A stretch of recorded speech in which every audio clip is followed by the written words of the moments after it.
All right, it is 6:30 or 10:38, depending on what clock you're looking at. Yeah.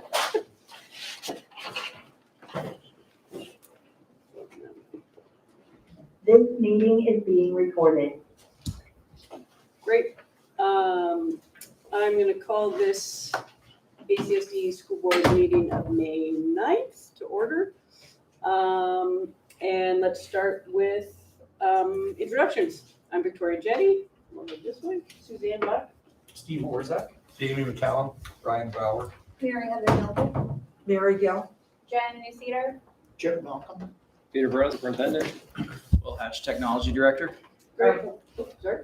Barb Wilson. And then let's see, I see administrators, please, and staff. Please introduce yourself. Laura Harthan, parent, I guess. Just administrators and staff. Oh, sorry. I'm Kelly Landwehr, lead nurse in the district and COVID coordinator. Jay says he's here as a parent. And Caitlin Steele, Assistant Superintendent of Teaching and Learning. Hi, everybody. Andrew Conforti, Assistant Principal at MUMS. I'm Karen Standard, Assistant Principal at UMS. Michaela Wizzle, assistant principal at Mary Hogan. Hi, everybody. Mike Dudek, Principal at MUMS. Lauren Daly, School Counselor at UMS. Nicole Carter, Director, Equity and Student Services. Logan Price, Business Manager. Adrian McIntyre, parent. I'm not staff. Sorry. She kind of is. Bruce McIntyre. Happy Monday. Sorry. It's okay. Bruce McIntyre, Director of Facilities. Great, thank you, everybody. At this time, as with every meeting, we will open the floor and the Zoom to public comment. Board may have seen, but we've added for clarification on the bottom of our agenda around public comment. I'll just read to you what we've added. Public comments are encouraged and welcome into each regular board meeting during the period designated for public comment. Comments are limited to 3 minutes per person. Citizens will be called to make their statement by the board chair. Public comments regarding personnel, students, or legal matters will not be heard by the board. So that's something new, just to make everyone aware that we've added to our agenda to clarify public comment period. So at this time, we'll start with public comment in live. If anyone has one, please raise your hand, and then we'll move to Zoom. And those who want to make a public comment can raise their Zoom hand. Any hands raised here? Anyone here for public comment? Anyone on Zoom desiring to make a public comment? Please raise your Zoom hand. All right. No hands. All right, we will move on. If I could get a recommendation to approve the minutes of April 25th. So moved. I'll second. Any questions, comments? They look fabulous, as always. Thank you, Mary Heather. So all those in favor of approving the minutes, please say aye. Aye. Any opposed? And I'm going to abstain. Thank you. Bills, Chip. There was one set of bills read on the 2nd of May. The first is for out of the general account for $541,445.30. I don't think there was anything specific in those at all. The second is for it's not McGilton Fund, the vendor was, I guess, out of the McGilton Fund, I'm sorry, for Town Hall Theater for $2,300. And the third was payroll warrant for $847,536.59. I move that we pay the bills.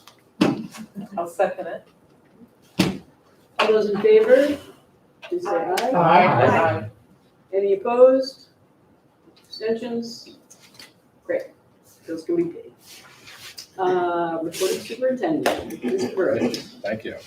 My voice may start I'm losing my voice a little bit, so it may last, it may not. Do my best, so if you can't hear me, maybe like do this or something. So last week was a really exciting week. We had Teacher Appreciation Week, and some of you were probably involved in that in your schools. We had different things happening at every one of our schools.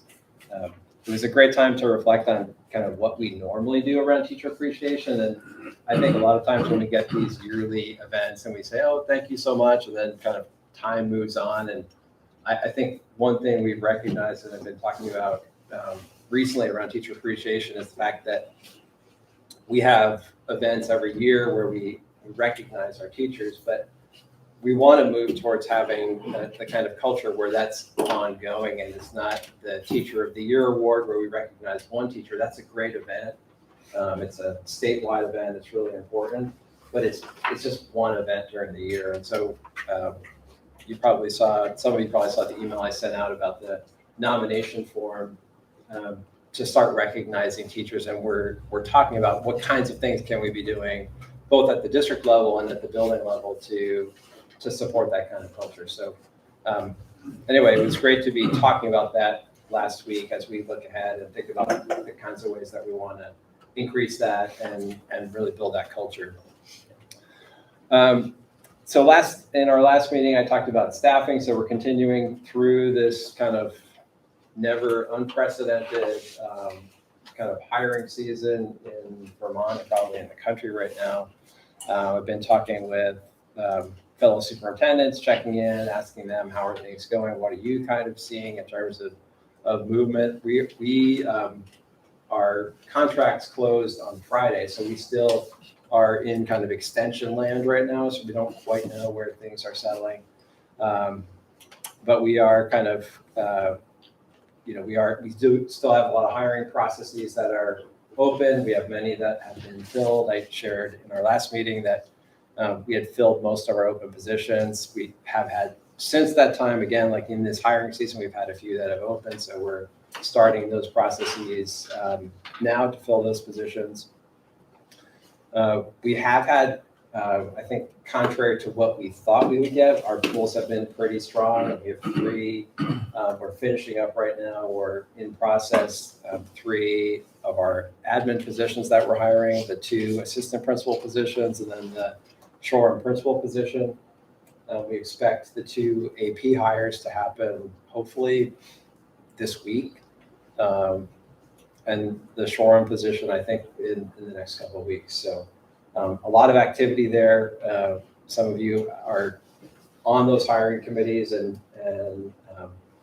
can probably attest to that, the fact that we're, given the time of year and everything else, we feel like kind of lucky that we're gathering the kind of interest in these positions. One of the things I really wanted to do in my report was give a quick update on COVID. We've had a couple of I'm not sure they're outbreaks or kind of hot spots in the district over the last month or so. That has not been at one place. It seems like it's kind of like moves around. We did send something home today for moms. I did ask Kelly to come. She actually lives right nearby now, which is awesome. So she could walk here. To come and just give the board just kind of a brief update on where we are and what we're doing with the Department of Health and the state as we figure out how to navigate this period of the pandemic. As you all know, 2 and almost a half years into this, this process just kind of seems like it just keeps kind of changing and morphing. And Kelly has been an incredible leader throughout this. So I want to thank you, first of all, and then ask if you could just say a few words about where we are. Yeah, thank you. Yeah, so, when I think about giving a COVID update, it's not a simple thing right now. I wish it was, but, it's kind of a weird time. When I think about this,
do? Do we just stay put and hold the course? Do we do something different? So our approach was to reach out to the epidemiology team at the Vermont Department of Health, and they've been really great. They're super accessible. They email back within 5 minutes. They're really quite impressive because they're really busy people, and they were very helpful during that first outbreak, giving us guidance on what to do. And that was essentially encouraging families to encourage their students to master in that time, not a requirement.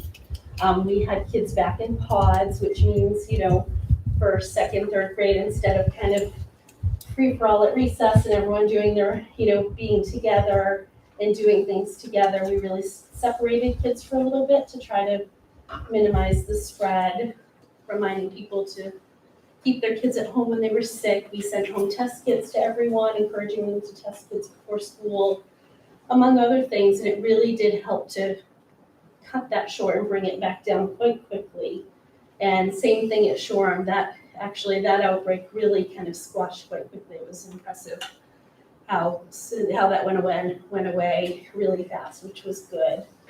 Now, at Moms today, we had kind of a bit of a surge with 24 cases identified today that were contagious at the end of last week. It's a lot, not an outbreak based on the numbers of the school. And we've approached things the same way, just reaching out to the medical professionals that are at our disposal and so helpful in guiding us on what to do. So for right now, that will continue to be our approach. I have not heard anything about any changes, any plans to revert back to making masks mandatory. I don't think that that's the best thing at this time. I think everyone really feels we don't want to take steps backwards. Again, we're really, COVID hasn't changed, it's still here, but we just want to look at it differently, manage it differently, navigate it differently. So we'll kind of continue to stay that course for now. And I know Peter and I are pretty well connected and constantly checking in with colleagues, and it's really nice. We kind of have access to people that others may not, and get news early on, which is really helpful, and it's been helpful throughout the pandemic, and that continues. Now I have a couple of meetings coming up with the health department and other folks, and I know people are starting to talk about kind of the current scene because COVID definitely is making a bit of a surge. But fortunately, it continues to be primarily a mild illness right now, but very contagious. So, so as changes come, we'll always communicate it right away. And for now, that's been how we're handling kind of this intermediary spot. I think summer can't come quick enough for us all to get out of these buildings and get outside. And it'll be really interesting to see what summer brings, because of course, last summer, we thought we were going to come back to school free and clear, but that of course changed. So, but we'll keep fingers crossed for things to continue to go what I think is certainly, I would call it well compared to where we've been. So, Mary Heather, do you have a question? Yeah, I've got a question for you. I know right now the concern right now in the immediate future is moms, but I'm curious about what plans are in case we start to see a real uptick at the high school, particularly during exams and kind of the inflexibility of exams right now for some students. Do you guys have a plan on how to deal with if a student who's scheduled for an exam has COVID and can't come in to take it? So we ran into that, if you're talking about like DP exams, for example, we have been able in the last 2 years to work with IB on those kinds of things to find alternate dates. So that I don't think will be a problem. Okay. I think as Kelly said, she and I are both in kind of elected state positions for our individual positions. So we do have the ability to talk to folks that are talking about like, where do we go next as a state? And it sounds like, in terms of what's happening across the state, and if you look at the numbers in counties, Addison County is right around in the middle. There are 3 or 4 counties that are significantly higher per 100,000 right now than we are. Everyone, as far as I know, every school district is following the guidance from the state right now. It's in the same situation. So it feels like we're in this kind of transition period where the numbers came down, we unmasked, now they're coming up again, and we're kind of like, as a state, as a country, we're trying to kind of like find our footing now and figure out like how do we respond now? And so we'll because there's so much, statewide knowledge from the health professionals, we'll be working with them to be sure that we are doing the right thing. And Brian, did you have a question? Yes, I do. Are there any thoughts to the development of a program for this summer when you don't have the regulation of students as you do in the schools? Everybody's going to be out there, and there is no reason to believe that things will not get worse because you won't have control.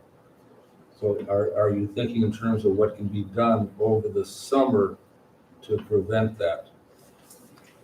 I'm not sure I know, I'm not sure I'm understanding your question. Do you mean as far as putting regulations in place for how we expect students to kind of what they do, or I'm not sure I'm understanding, because we don't have a lot of control of what happens in the summer. I mean. Right, but you do have the possibility of developing something that then can be passed on to the public, to the parents, and say, listen, if you follow these reasonable recommendations, then when your kids come back in September, we're not going to have a huge uptick and have to close the schools again. Yeah. I think one thing we're always reminding families of is, again, you stay home, it's what's recommended for everyone, and we're just a piece of the whole. We're a piece of Middlebury, and we're a piece of Madison County and Vermont and nationwide. So I think we'll continue to do what we've been doing, which is remind people what everyone can do to try to minimize the risk.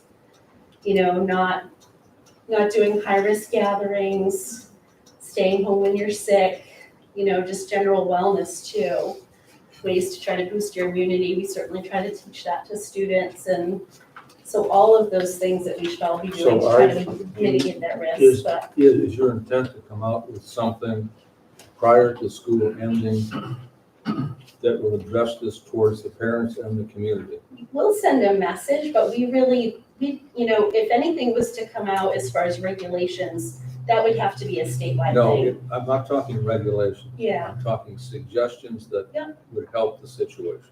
Yeah, and again, those suggestions would be, being careful when you travel, minimizing high-risk gatherings, all of the things that we continue to remind families of. Okay, thank you. Beyond that, we can only control so much, so. I have a question, and this is more curiosity on my part. What's the level of illness for the students who are actually coming down with COVID, those who have been vaccinated and those who have not? I mean, do you have any sense of how that? As far as the level of illness, for the most part, it's mild, Okay. kind of like a moderate to bad cold. Right. Is what we're hearing anecdotally from families. Some students just have a little bit of a runny nose, others end up with the body aches, fever, fatigue, cough, things So it's like the that. gamut. It is. I've heard of one student hospitalized just briefly, being monitored. That's the only student I've heard of this year who's been hospitalized with it, and they ended up fine. It was more just precaution. Yeah, so it seems to be, minor disease that we're seeing. And the level of vaccinations amongst our students is? It's quite high. Good. Yeah. At least we're protected that way. Yeah, I mean, it varies a bit amongst schools, Sure. but most schools are in the 80s, 90%. Good. Yeah, some are a little bit lower, but yeah, it's a pretty good number. And our staff rate is really quite high, which is good. Great, thank you. Yeah, sure. So the next part of my report is the best part of tonight, which is all these people who are here. And they're here to share about the Mom's Vision 22-23 and give us a sense of the work that's happened this year, kind of what they've learned from this year in terms of looking at next year. And so really, really excited to have you all here. And I think I'll hand it to our co-principals to kick it off. Good evening, everyone. Just gonna grab the clicker. That's what we call it. It's finicky. That's not the clicker. That's not the clicker? This one. Thank you. That will turn the TV off, though. Oh, even better. That would end it. All right. So thanks for having us tonight. I do want to. Do you want to, where do you want to sit, right? Is that Right Right here. All right, thank you. I do want to thank everyone for coming out today. Congratulations to the new board members on your new position. Took some convincing to get all of our staff and our students out here today, especially on this warm spring day, but I do thank them for coming out. We're going to try to keep this as brief as possible. Our goal is to have you hear from our students and some of our staff members today. So just quickly in terms of the agenda, my name is Mike Dudek. I'm the building principal currently. I will be a co-principal with Michaela Wiesel next year, and we're excited about that. So in terms of the agenda, just some quick introduction and goals. We have some slides in our vision for mums for 22-23 school year. We'll have a panel discussion, so we'll have our students and some staff members. We can just have them there. We might awkwardly have them stand up here. We'll see what that looks like. And then we'll have an open Q&A. So again, our goal is to have them speak. So our guests for tonight, we have Gabe Velez, Gabe, you want to wait? Al McIntyre, Mary Harrington, and Lauren Daly. And then we also have our assistant principals, Andrew and Karen. Oh, yeah, she part of it. Is Leah part of it? Just listening. All right, good present. Thank you for being here. So again, we're going to celebrate our students and staff. A lot of progress has been made this year. We all know it's been a challenging year, but it's a lot of lessons that we've learned from, a lot of lessons that we can take and reflect on as we build for next year. What I told folks earlier on when they were asking about our co-principal model, I came on board in July. And so there was not a lot of reflection and shared vision that I could really do in July and August when our school year started, and it really started. So having the opportunity to work with Michaela, we informally were working with one another in the districts this year, but we've been formally working together, collaborating, and building that shared vision, and that's what we want to be able to provide to you for today. So we will articulate our vision for mums as we head into our year, and then again, we'll hear from our panel and our staff.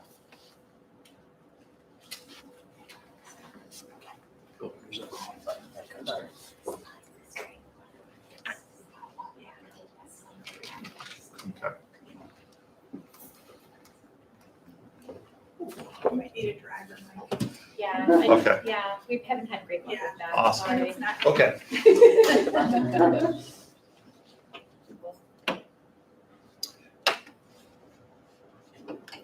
Okay, perfect. So our first slide, what we just wanted to sort of share with you is at a recent faculty meeting, I met with our staff members and faculty and talked about sort of our last trimester or the last couple months of school, and how do we find that energy to finish strong. And so a couple of key words came to mind in terms of taking pause, reflecting, and then celebrating. So I asked, this was a Jamboard activity, so I asked our staff members in small groups to share out what they felt they could celebrate and really take with them before we left our faculty meeting to really bring some energy. So I'm not going to read all of them, but if you just want to take a quick look, a few that I highlighted was just no more masks, seeing folks in their faces. Almost all of our 6th and 7th graders just wrote a multi-paragraph essay. So that was in there. How much I'm growing and learning, and then having a supportive and strong team. So those are just a few of the pieces that when we talk about celebration came right from our faculty. Just a quick narrative, things that I was really thinking about while I was preparing for the presentation tonight is really thinking about personal growth, some of the activities that have been sharing, and a lot of the activities. And rather than me articulating that, I'm going to allow our students and staff to bring that up. So if you don't mind. Okay, that should be working. So in terms of our vision, we came up with 6 key elements or pieces or priorities that we want to share with you. So we will talk a little bit about, and this is what Michaela and I have been really reflecting on and getting our team ready as we roll into next year. So culture and climate, how do we build family engagement? I always think about partners in education, instructional practices when we think about teaching and learning, systems and structures, whether that's our EST, our SRS, our PLC, and then our leadership model. Clearly, we have a different leadership model. We'll have 3 leaders at MUMS next year with our co-principal, and Karen Standard will be our assistant principal. So I'll have Michaela. Yes. You want to do the clicking? Sure. You're doing so well. I don't Thank you so much. Hi, everybody. I introduced myself earlier. Michaela was on, currently the assistant principal at Mary Hogan. I'm super excited to join MUMS next year. I've been welcomed into this awesome leadership team that currently exists. It's been super great to work with these fine people here. We'll miss Andrew and his humor next year, but we'll stay connected. So Mike and I and Andrew and Karen have thought preliminarily about culture and climate and how important that is and how impacted that's been by the pandemic and also shifting structures in schools for sure. So we're thinking about how we establish shared values with staff and make sure that we're engaging students in the cultivation of school-wide expectations. Everybody has ownership and everybody feels a sense of agency and what we all sort of agree about our learning community. And how important it is for students to feel known culturally and individually and developmentally. We know that's been impacted by the pandemic. We know that developmental milestones and characteristics have been impacted by the pandemic. And it's been hard to not be around people in person. So prioritizing the gift that we have to be in person and really get to know each other, students, families, and staff.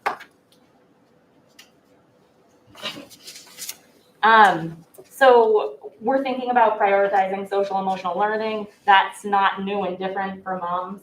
I think most school districts and schools are talking about prioritizing that. It's been so impacted by the pandemic. Thinking about social skills that kids haven't had the opportunity to practice in person with peers, being a priority and the necessity to teach those skills.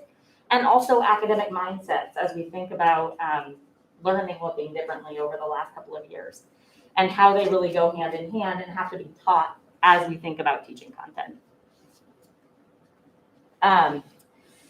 And thinking about the heart of the work, we know that there's a stress upon teachers to be teaching content. We know that there are impacts to learning through the pandemic. But it's also important to remember that how we teach students is as important as the content that we teach students.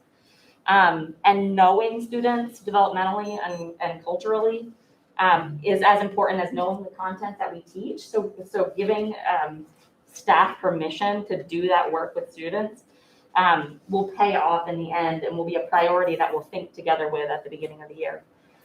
Also, how we adults interact with each other is super, super important as we think about the joy that teaching brings and a positive school climate.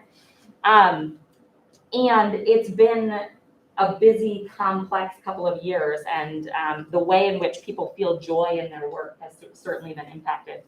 But thinking about what that message is to kids and how important that is for kids. And also just thinking about basic needs. We all have to feel a sense of belonging. We all have to feel known. We all have to feel significant, missed when we're not there. That's staff, that's students, that's families as we engage families in this work. And when those basic needs are met, we're able to meet challenges with a growth mindset and use those academic learning skills that we're going to be focusing on. So also family engagement. This is paramount to students being successful in schools and staff feeling like they have partners in the work that they're doing.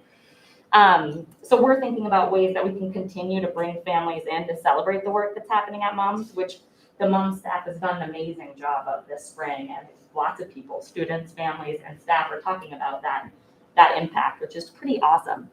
And also thinking about meaningful two-way communication so that when things are going really well, we can celebrate those things that are going really well together, and when things need to shift, there's a productive avenue to do that work. And thinking about ways that parents can get involved in the learning of their kids. So there's a lot of really exciting work ahead, and I'm super excited to be on board. So just to add from a family engagement standpoint, just being in Middlebury and in the community for a few 8 short months, being able to build those partners and know who our families are, know who our students are, know the areas of opportunity and the struggle, I think is really important. When I think of, again, family engagement, I think of partners in education. How do we do this work together? I think is really important. And just a few key pieces to this, in terms of adding partners to MOMS, we have our Friends of MOMS group, which is made up of our parents and community members. And recently, if we didn't have our Friends of MOMS group and that community support, I don't know if our 6th grade social or 7th and 8th grade dance, that a lot of the kids are still just really high on in terms of having that joy and just seeing that sense of what middle school is all about, I think would not have happened if we didn't have our Friends of MOMS there. We had that art and music show as well, and just that community engagement, and we had a packed house. My son Theo, I wanted him to go. I'm glad he didn't, because it was, the cafeteria was just packed, and he was at the 6th grade social running around. Luckily, I was able to find him there. I don't know if I would have done it at the art and music night. So family engagement, truly important, and we will continue to do that work to engage families. So in terms of instructional practices, when Michaela and I are talking about our vision for leadership and co-principals, what work are we taking on that truly will help move MOMS in the right direction? So when we think about instructional practices, this to me is really important. I think about active, engaged learners. I think oftentimes, sort of my experiences, when we think about teaching and learning or instruction, maybe just my own experiences as a student, I was a passive participant in education. So I constantly think about how do we engage our learners in the classroom. So other pieces that really come to mind is thinking about purpose, about relevance, about showing your learning, and improving on student growth. I think those 4 key pieces are really fundamental to what we see in the classroom, just in the classroom. Another piece to that is we've done a lot of work with UDL through the University of Vermont Ed Institute, where a lot of our department leaders and curriculum leaders at MOMS and at the high school have worked in during those early release days. And the idea is just to be able to look at the content, our curriculum maps, our lesson plans, our unit plans, and seeing how do we truly have that lens of equity and UDL in that work. So for us, we're going to be really thinking about and focusing in on the multiple means of representation, expression, and engagement. Systems and structures is a really important piece and really important element for us. We've already talked about what does the first 2 weeks or the first month of MOMS look like next year? How do we build that culture, that shared vision, where all stakeholders truly know and understand what we're looking to do, why we're looking to do it, and how we're going to do that. So when we think about systems and structures, we want all members in our community to feel safe, to feel welcome, and feel ready to learn. So there's 3 key pieces that we will be reflecting on and really thinking about. The first one is thinking about how do we establish and strengthen our EST, which is really looking at at-risk students and our interventions and supports, whether it's emotional, academic, or behavioral. The other piece is looking at student response systems, so our SRS, or accountability system, our discipline system. So continuing to work on clarity, consistency, and accountability. And then finally, you see in parentheses, it says responsive classroom. That is sort of a philosophy that we are looking at, or a best practice, but thinking about how do we enrich our school community through an evidence-based approach, whether it's discipline or academics, but really just engaging our community in a positive way. So those are priorities. And then finally, just from a leadership structure, we will have our two co-principals, so myself and Michaela. We will primarily be looking at curriculum instruction assessment, the vision of our building and our community, facilities and finance. And we are lucky to have Karen Standard, who will look at oversight with student support services and restorative practices. I selfishly am thrilled with the idea of having Michaela on board. I've heard from so many different parents about Michaela and being excited about that work and bridging that partnership with our elementary to the middle school, and having that co-ownership and that dichotomy, to me, I think is going to be really important, and will really move us in the right direction. So that hopefully was within 10 minutes. That was my main focus. I was trying to be as concise as possible. So with that, what I wanted to do, or we're thinking about how do we unpack more information and having folks know and understand what our vision is, we created this panel. Are you okay back there? Do you want to, Dr. Burrows, do you want to move? We could shift around, they could step up. They want to sit up. Perfect, yes, let's give them the stage. Yeah, Thank you. get out of there. All right, respectfully, thank you. Well, they don't have to come like front, but they'll at least have a spot here in case. Yeah. Yes. Yeah. Sorry, I stole your seat. Yes.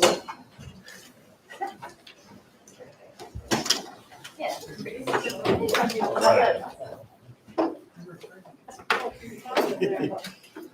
Okay, so thanks again for this is our panel mixed with some staff, admin and students, and again, I appreciate them coming out. So I did give them some prepared questions to really think about and really reflect on as they are entering the last couple of weeks of school. We have 2 8th graders and a 6th grader here, so we have a little mix, and then our admin support here. So I'm gonna start with our students.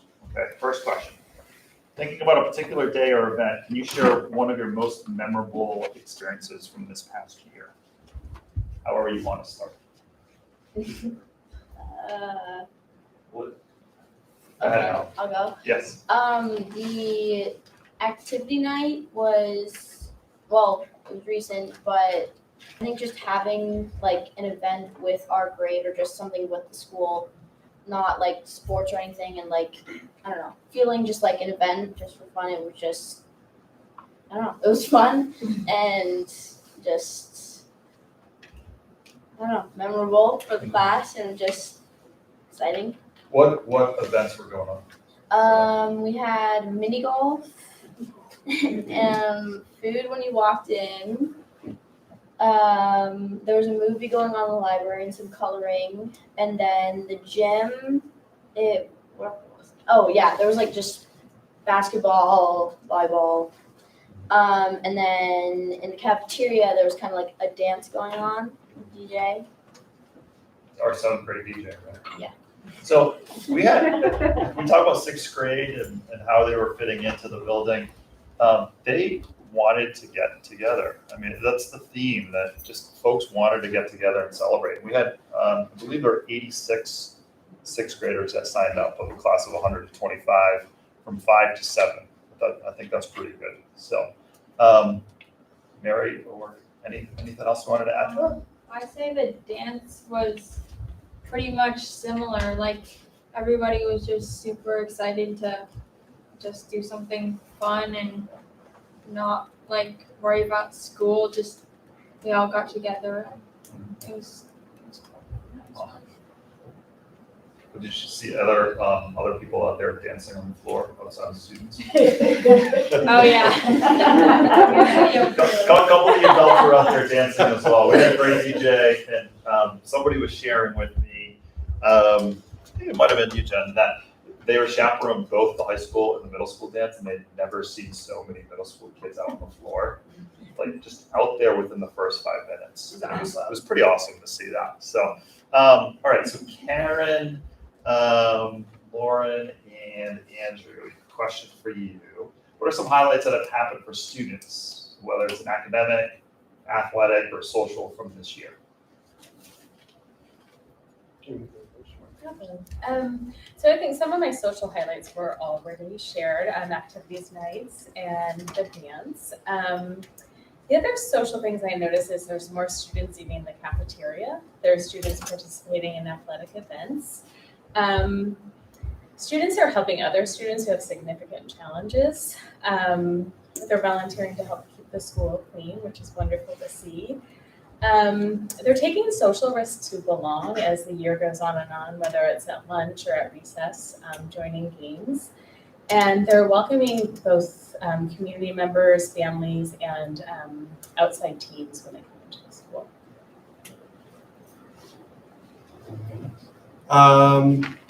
Thinking of things academically, just having opportunities to go inside of classrooms.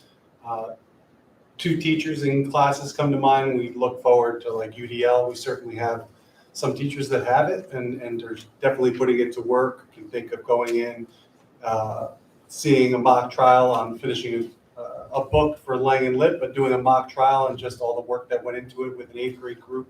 What I especially liked about the design of the lesson and the activity is the way that students really engaging and understanding that their peers are being evaluated and giving the respect, for that, and the intention in terms of the preparation that went into it.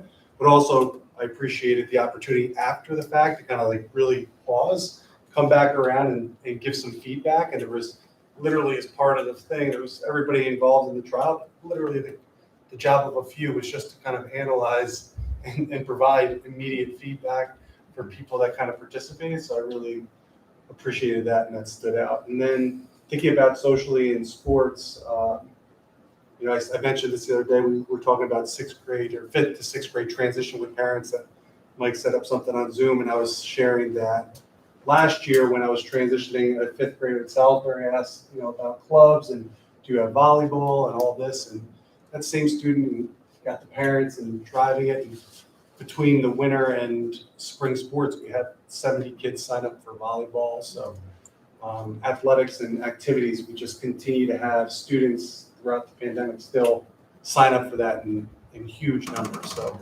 credit to them and their families for the commitment and wanting to get involved in extra stuff is a big part of them. Awesome. All right, students, favorite project? Anything that popping up and took them a little bit. They're like, wow, we did that this year. So what's popping up? Gabe, what do you got? We did a personal interest project in INS, and I got to share about my family's background with the whole class. It was fun teaching like all the other students about just what goes on in my family's culture. It was nice. So you had a choice, right? Yeah, I In could terms choose of what? whatever I wanted to do. Okay. So what was it? What was the final product? What did you do? It was food from Puerto Rico. So my family's Puerto Rico. Empanadas? Yeah. Okay. I remember that. You never offered. That's awesome. What else? Also in INS, we did a bill project where we had to write our own bill, and then we would present it to the class, and we would all take on a role. And you tried to pass it, and then if it didn't pass, you were out. But if it did, it'd go to I think the 8A classes, and then they'd be Senate if it wasn't money. And then if that passed, it had to go to our teacher, and then if she passed it, it became law. What did you learn? What was your biggest takeaway? You needed to write a lot to get to pass. Yeah, and that's pretty much it. If you didn't write a lot, then you were out.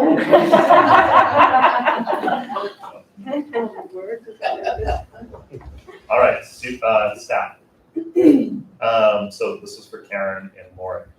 What do you most appreciate about your students? What have you noticed in terms of them evolving throughout the year? I have noticed a lot of positive connections and joy, creativity, flexibility. And as the year goes on, I've noticed a lot of students accepting others who are not like them. And their ability to persevere through things that are difficult for them. For me personally, I've been working mostly with sixth graders this year, and spent a lot of time with students, both in my office, but also out in the hallways and at lunch and at recess. And I really feel like when I think about sixth graders when they first came in August to where they are now and how they are with one another, I think a real pivotal kind of breaking point was when masks came off this spring, and just seeing the connections develop more, and the friend groups change and shift in a positive way throughout the years, not just because masks came off, but just throughout the year, and all, the Sunday schools all combining and students making connections with students they've never met before, and just how meaningful and impactful that has been for each of the students this year. Great, thank you. So moving on with, well, not moving on, but continuing with the sixth grade. So Al, I think what I've heard is that middle school could be somewhat rough and difficult for kids, right? Moving from elementary to middle school. Now we have this new group of sixth graders coming on board. I think when we talk about transition, what were some of the challenges that you saw with either yourself or your friends, and how do you feel like you may be different or grown from day one to now? I'm sorry, that was a long. For me, it wasn't a very difficult move, but I noticed for others just getting used to going from staying with one teacher, then teaching them all the subjects, to going to swapping classes, keeping things organized in your binder, having a locker, and just getting places. It was just difficult to kind of keep track of at first. But I think after that, people kind of settled in, and as the year has gone by, people have just kind of more outgoing, kind of just like we've kind of connected all as a grade. And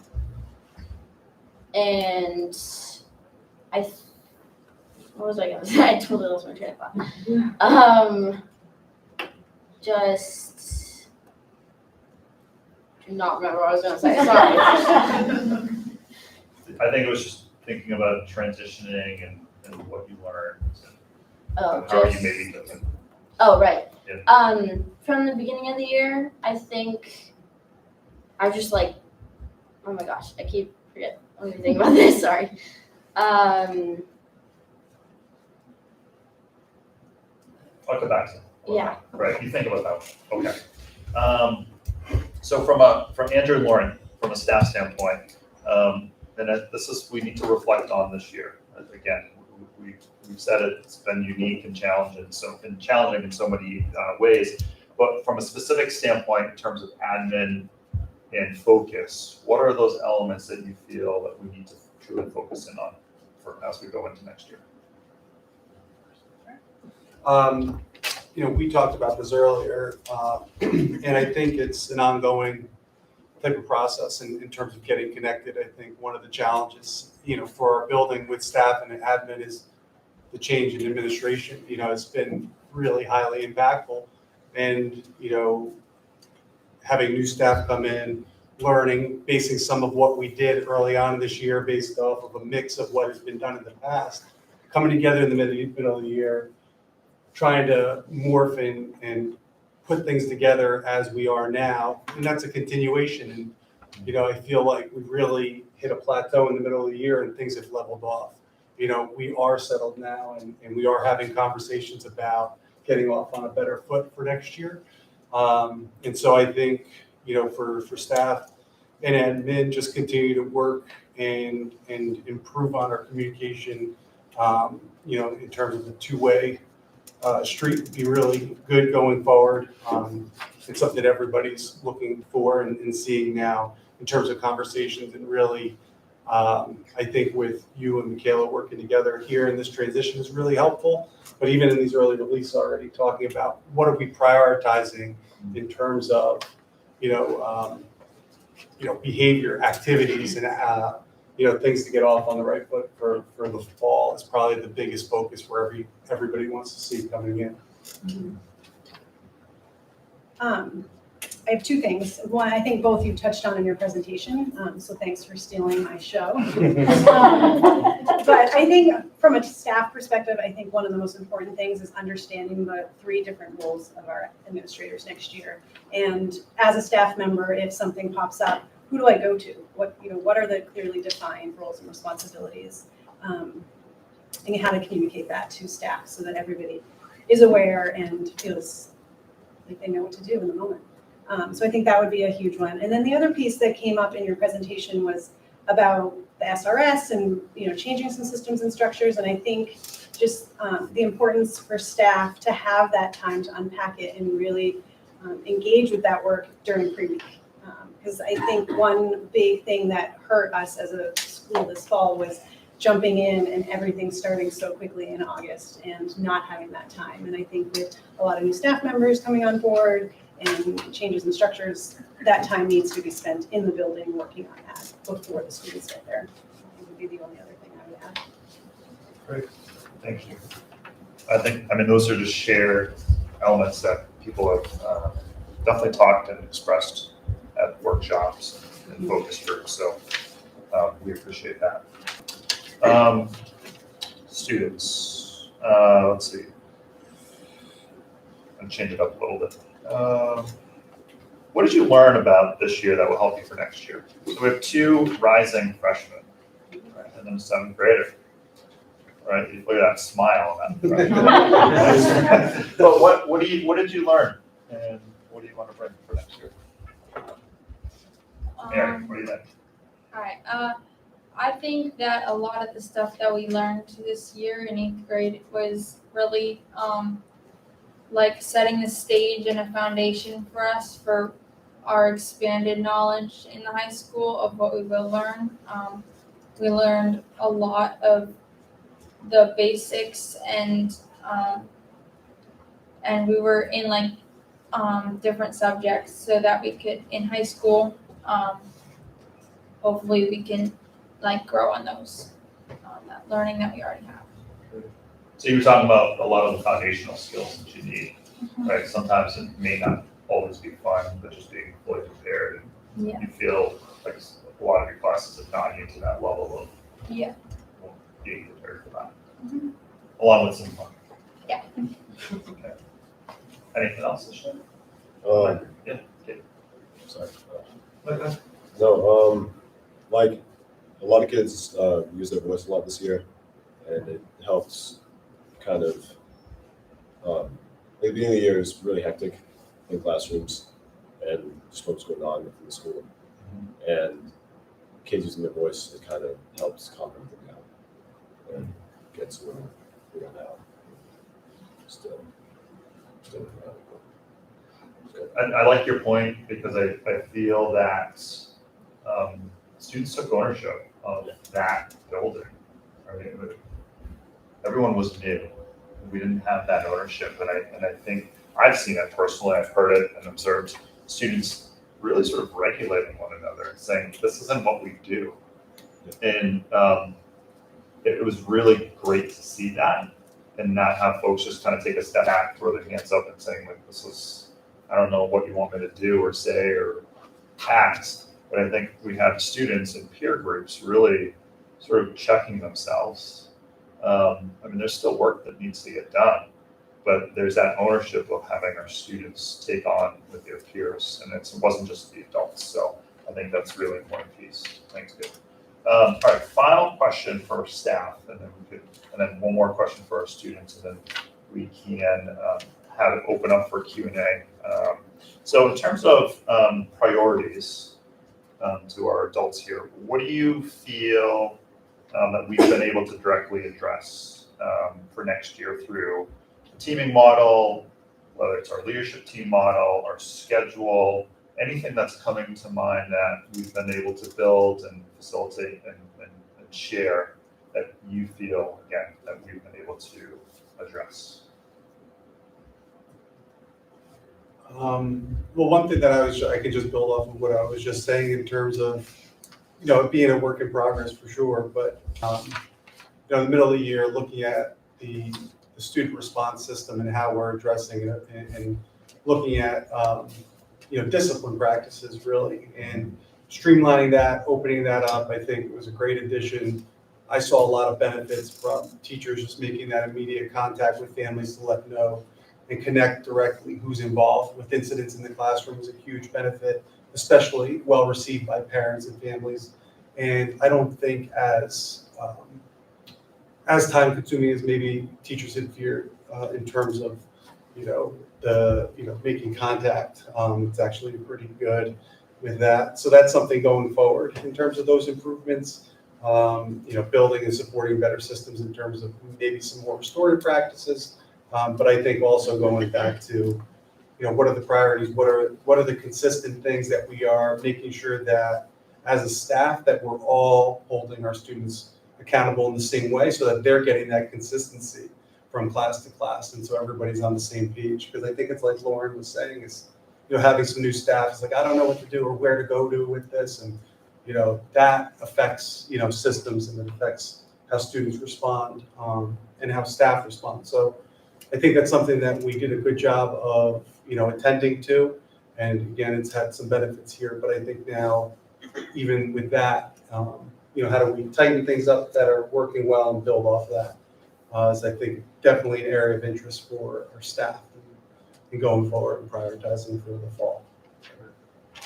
In terms of the school schedule, in the middle of the year, we started to do a lot of work on what we could change to minimize transitions for students. We were feeling like the current schedule we have this year had a lot of different transitions, particularly in the middle part of the day. It also had a lot of study hall or more kind of unstructured academic time in the middle of the day and during some wind blocks. And so we really put a lot of effort into making a few tweaks that we could within the structure that we have currently, but then throughout the spring, we really looked to revamp the schedule for the upcoming school year. And a couple changes that I think will be really great and I'm excited about is our wind blocks next year will be with core team teachers rather than with a study hall teacher at this point, where they are now. And so we really prioritize wanting to increase that student-teacher contact time so that they can be using that in a meaningful way. So that's one element to the schedule. The other element is that at the end, in between the third and fourth block next year, all students will have like a callback or flex block period where they also will have time on team with their core teachers. And so that will give a nice opportunity, again, to have student-teacher contact. So that was something that we were missing. And I think for next year, one thing that we're going to do is have 4 teams instead of 3 teams, which will reduce the number of students that each teacher is teaching, and classes will be smaller, so kids can make more meaningful relationships with one another and with their teachers. And the teams will be, they will be mixed grade level teams. So it's either 6, 7, or 7, 8. So you won't have 6, 7th graders in one classroom. It's just the teams that the teachers are exposed to will be either 6, 7, or 7, 8. That makes sense. Right. All right. One final question for our students. What do you think is one thing that we as a community, myself, co-principal, our students or teachers can improve on for next year? I think we could improve on just having the whole school just come together, because I feel like it's kind of just separate grades. And I liked how in the beginning of the year we had a couple events and we all were together, but now it just kind of feels separate. And it's even just because we're kind of 6th graders are kind of like the babies of the school. We don't really talk to the 7th graders much, so if you're put in a situation where you have to, it's just kind of awkward. You don't know. I mean, some people know what to do, but it's just you just don't really talk to them. It's just So Ellen, we were talking about this a little bit. I said, well, sometimes it was purposeful, right? We were looking to sort of divide because there were sort of these concerns that you have 6th graders coming in and we have these bigger 8th grade students in there. But what you're telling me is that you would like us to be a little more community. We're gonna be here forever now, so. You hear that, Mom? Forever. But you think that should be more, like, so to be honest with you, we had our 7th and 8th grade dance, right? We didn't know how many folks would come, how many students would come. So we kind of kept our 6th grade to the side and said, we'll create something for you from a developmental standpoint. I think some 6th graders really appreciated having something separate, but some felt really left out. And so that's something we have to think about, in terms of 6 through 8 and then what can be separate. If we're thinking of with our 8th graders, end of year trip, I think they just voted that they wanted to do something separate and not with the 6th and 7th grade. So when we think about state parks and that last week of school, right, 8th graders want their own thing. So we'll mix our 6th and 7th grade at one of the state parks that I'm not familiar with yet. All right, so I think those are some of the questions that I felt that community needed to hear or wanted to hear. But if there is any time, Vicki or Peter, for the board to ask anything specific of any one of us. I'll actually start. Thank you very much for your presentation. It's so great to see all of your faces in the room with us together. We all know that MUMS has had some ups and downs, but it really feels like you've got your feet under you now and that things are going in the right direction. So we appreciate all of the hard work that we know that has gone into that. My first question is around, I think a lot of stuff that goes on at any of our schools, the rumor mill contributes to it. And so the most recent thing that keeps sort of percolating that I keep hearing is about staff retention at the middle school, and people say, 25 teachers are leaving and that sort of thing, and I know because I've had discussions with Peter Burrows that that's not the case, but I was hoping that either you or Peter could speak to sort of the realities of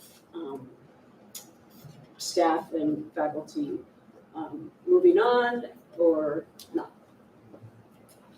So, would you like me to start? Sure. Is that okay? All right. So I don't have complete numbers in front of me, but as Peter mentioned, a lot of the openings that we had that we were aware of, we were able to fill. So right now, I'm aware that we have two staff members that are retiring this year. So we were able to fill in those positions, and last Friday was sort of notifying central office about what the plan is for next year, and we had a significant amount of staff members saying that they were moving forward, whether it was in another district direction or in another field. So as of right now, I believe we had 13 that were, whether it began because of openings in the middle of the school year. I mean, as you know, we had a choir teacher, Lang acquisition teacher. So that was part of that mix of 13 that we have. So I don't have a final number, but we are hovering there. We were just recently speaking about our concern with paraprofessionals. We will need a significant amount of 1-to-1 paras for next year that we're going to have to fill at that point as well. But I feel that right now, I wrote down that we have an INS position, 2 math positions, math instruction or interventionists that are still open that I need to fill, but eagerly interviewing and looking for candidates. And the candidates that we've been able to bring to MUMS, I'm eager for. We have a mix of veteran teachers that are coming from various states, and we've been able to recruit up here to MUMS, and others are green and looking forward to getting into the classroom for the first time. But in terms of numbers, I believe it was at 13. And just as from a comparable standpoint, I think Andrew, somebody mentioned to me last year, I think we started with 14 new candidate or new staff members that we needed to bring into the building.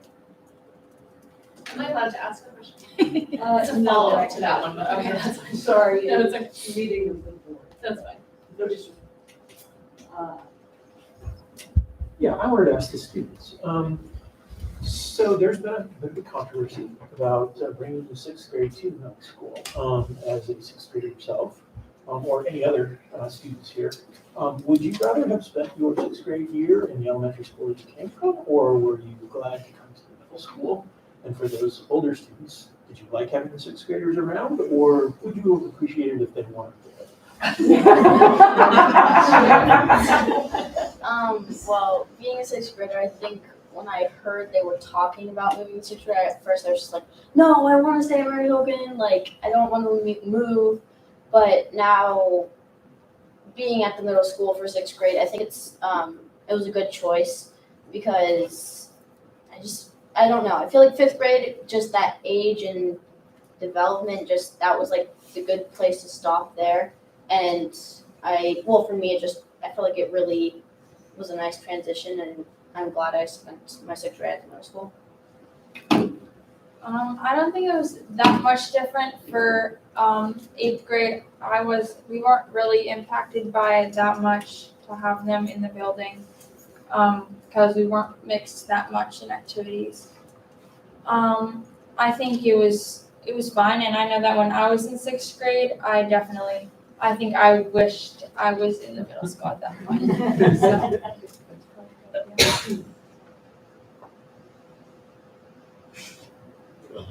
Yeah, I can see, yeah, when I was in sixth grade, I wish I was in middle school. But, I mean, it didn't affect the eighth grade that much.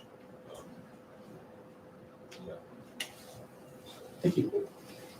Anyone else? Mary Gill? Is it Gabe said you did? Yes. Thank you for your comments, but one of the things that you said is that the students took ownership of some of the behavior and peer support so that your peers kind of got their act together. How did you do that? I mean, did you have some coaching, or was it just, your inner personality, or I know you said it was not just you, there were other kids, but how did you have the strength to kind of stand up and say, hey? I think some kids were just sick of it. Just sick of it. Yeah. It was just tiring. I mean, going to school every day, it wasn't normal. Like, it wasn't what school was meant to be. So that takes an awful lot of strength to stand up to your classmates who were being disrespectful or rude. And so did you get any pushback from kids who said, oh, you're just getting in our way? Or was there support for you to continue? There's support, yeah. Okay, so other students then learned, like, hey, it works. Thank you very much. That's a lot of strength. Appreciate that.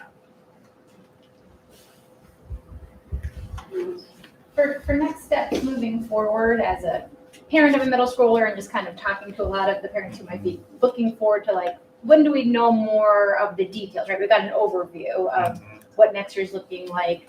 Will there be some more details provided to parents about more specifically what the team structure will look like and interactions between the grades, and if maybe there'll be some more opportunities for that mix, and maybe it's an opt-in, opt-out type of a thing, or what you're anticipating the year will look like? So we recently just had our incoming sixth grade Q&A, which is great. We had a lot of questions. A lot of the anxiety comes from our parents, right? Yeah. Having their kids come up. So what I shared at that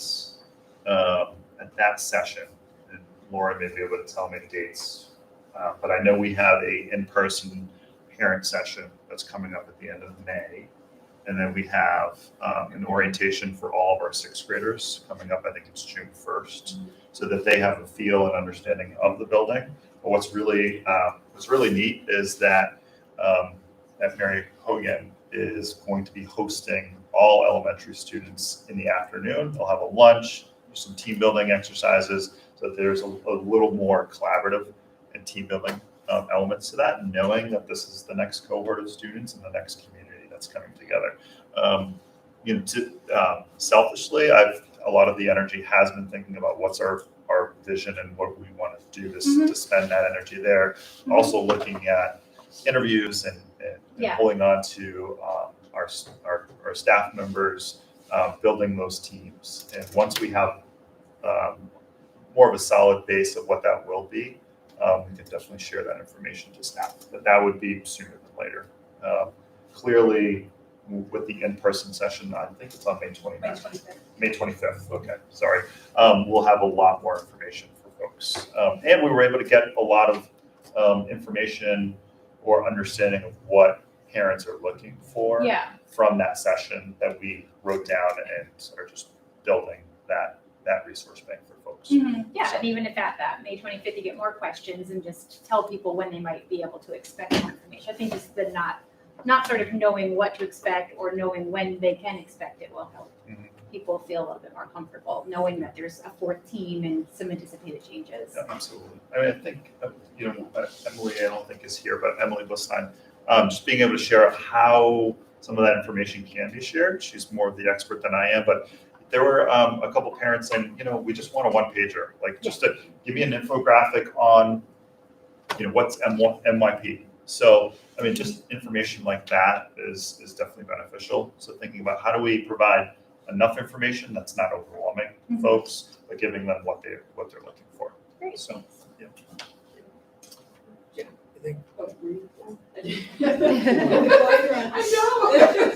I feel invisible. No, so for next year with the 4 teams, will we have enough classrooms? And I'm assuming that means there's going to be more classrooms in session, or maybe I'm not understanding how it works because we're still, dividing up the number of students. If the classrooms are smaller, we probably have more classrooms and teachers. So we have an additional 4th team, which would include 4 core teachers. With that, we are also just looking at the spaces that we have in the building, and our building's tight. We are using every single corner of that building. You know that. So you've been there. But being able to look at certain spaces and identifying, like, how do we possibly move a smaller classroom or a larger class size room to a smaller space that has 4 to 6 students in there. How do we utilize a larger space, and is there potential for 2 spaces? What does our schedule look like where potentially like our band and our choir will probably be sharing a space because they don't meet at the same time. I mean, there are elements that we're looking at to make sure that we have the space in our building so that folks aren't sharing classrooms, or we have carts that students or that staff are moving around the building. I mean, that's a big concern that folks have mentioned, and we're doing everything to make sure that doesn't happen. So to answer your question, we're identifying the spaces that are in the building and being creative in that sense. I think that will be a challenge. I mean, there are some staff or some positions that we have that are being absorbed by other positions that are more classroom friendly. So that will be happening as well. The co-principal model that I'm aware of, we've not utilized that in this district in the past. So I think it would be important, not just to delineate, as one of you said, about delineating who's responsible for what, where to go, but I think it's important for parents to also know that. And when I see some of the slides, and I can understand it somewhat, but some of it's a little jargonish, okay? Honestly. So when you're thinking about defining your roles, okay, and system, and how you work it out, I think it has to also be in language about what that is in sort of real day-to-day activities.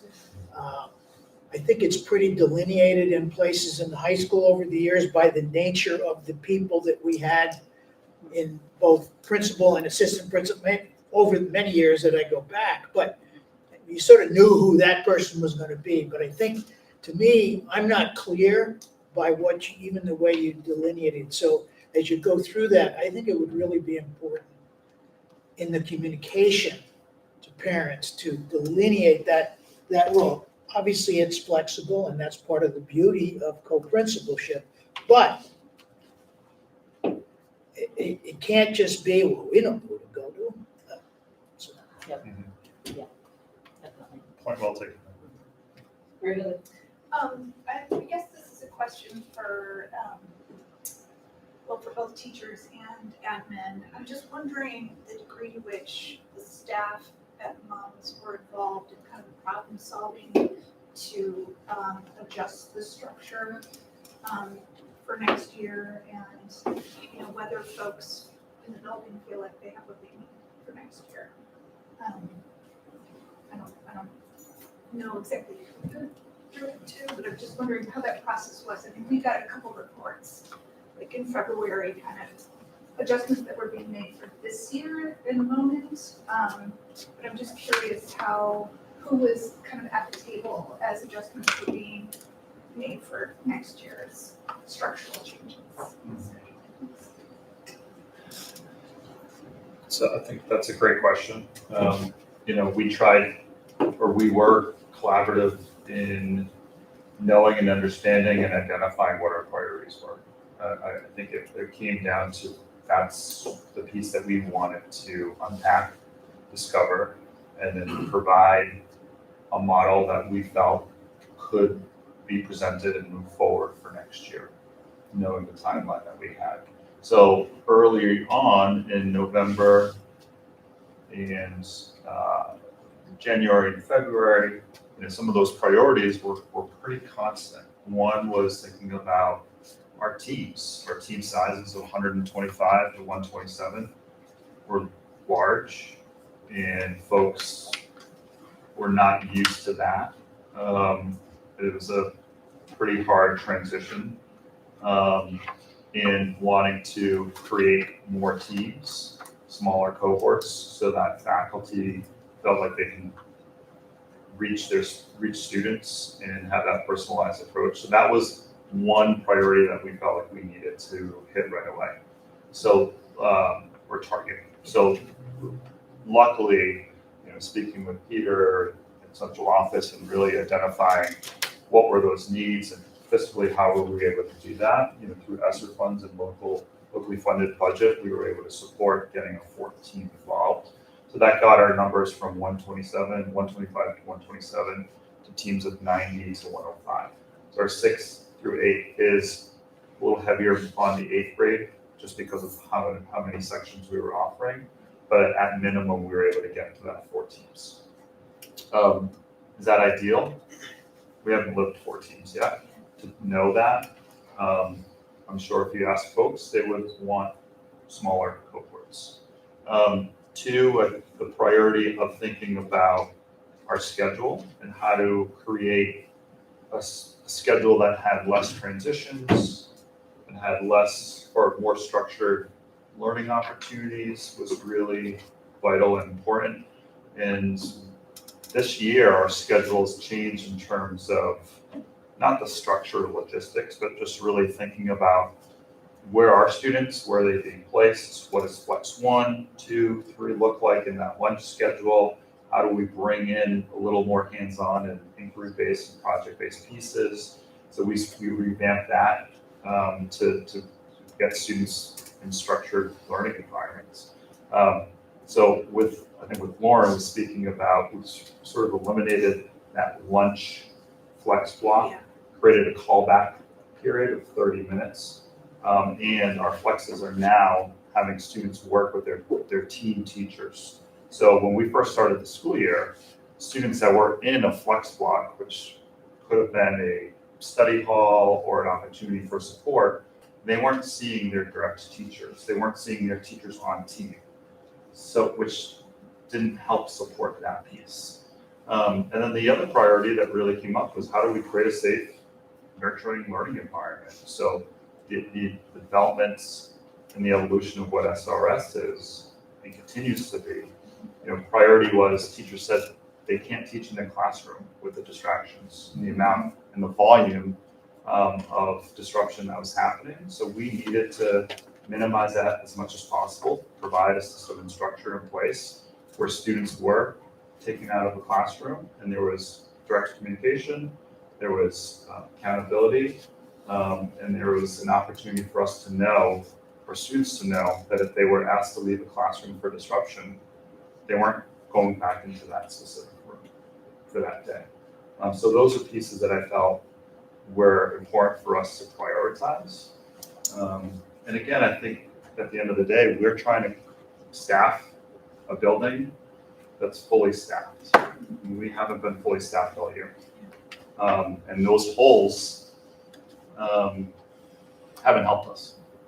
So when we think about our staffing and our needs and our supports and identifying our incoming sixth graders, knowing one-to-one paraprofessionals, special ed, interventionists, all that, we need to have a full team in order for us to feel right. Is there work that needs to be done? Absolutely. I think that collaboration, communication, I think what we presented to the staff, to the community, was something that we felt we could do for next year. It's moving us in the right direction. Could we do better? I think we could always do better, in a sense. So. Well, I guess, just to follow up, I feel like some of the adjustments in the staffing have been made possible by ESSER funds, right? And so, I'm thinking about the sustainability of these adjustments, and kind of, that overlap between, what we can do, what we can't do over the long run, and, making sure teachers have what they need, and doing it in a way that's sustainable as well. So, it seems to me. That's beyond, I think that's beyond bounds, right? That question, we're certainly looking at that and have been throughout the last months as we look at the ARP ESSER, which is the biggest pot of ESSER funds, and realizing that we're flushing in all this staffing and all these other supports, and we're going to have to in 2 years figure out what are we going to fund, what's going to live on, what's not going to live on. So it's certainly we're thinking about that. We're thinking about that as we think about the systems that are in place, those that are working and those that are people working on, to make sure that that transition is as fluid as possible. Mary Heather, I also think that what you're getting at is the work, right? Collaborative work. That's the work that's durable, the work that everybody feels like they own and everybody feels a part of. And I think all schools have experienced a lot of top down as we think about our guidelines, our health and safety guidelines, which have sort of been the guiding light for longer than we would have all hoped, right? And the challenge with staffing as we think about the health and well-being of our community. And that has been challenging for lots and lots of schools, and in a lot of ways has impacted the climate and culture of a lot of schools as staff who have experienced collaborative work and sort of ownership over their schools we've kind of moved away from that, right? And so that's the exciting work that feels like is ahead of us, where we can think about all of our stakeholders, all of our students, or schools that are sending students to moms, the high school that's receiving students from moms, our parents. Like we have if we haven't learned anything from this, what we've learned is that we have a lot of people who really care about this school and really care about our community. And we're poised now to take advantage of that and think collectively about what we want moms to look like together and how we're going to actualize that. And that's the work that's durable. Yeah, absolutely. Thank you. Yeah. All right, last question. And then this is just sort of a takeoff on that, because I see a lot of parents here tonight, and we have heard from parents over the years. How much parental engagement did you have when you were doing your vision and your planning for next year? Because they had a lot, obviously, at stake to make sure that their feelings and their observations for their children were observed. So were they part of the visioning and sort of planning, or? I would, to be transparent, I wouldn't say it was a formal process with parents. I think what I've tried to do this year is have an open door and try to respond to our parents in our community. And there's been several parents that have come forward to express their frustration, their concern, their celebration. And there is a lot of concern. and that's rightfully so.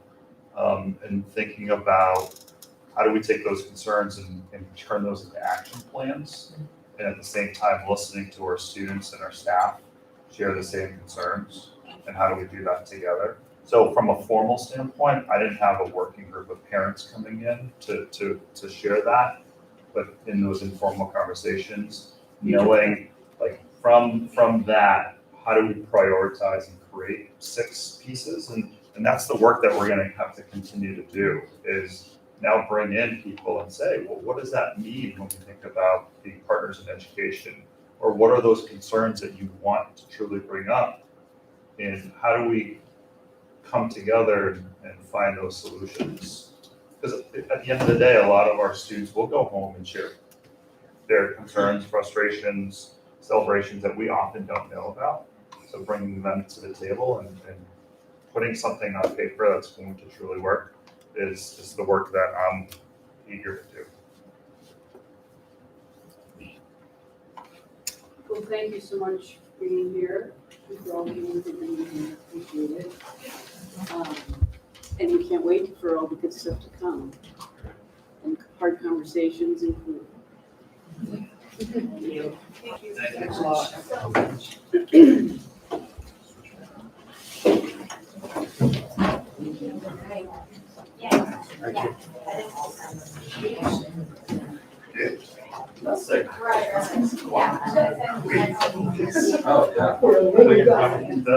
Being a top. I picked up his name. I was not saying that.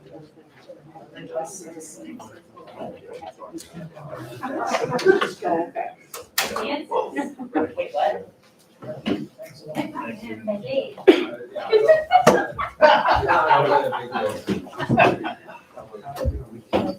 Did I show you the video yet? It's hard to see. Thank you.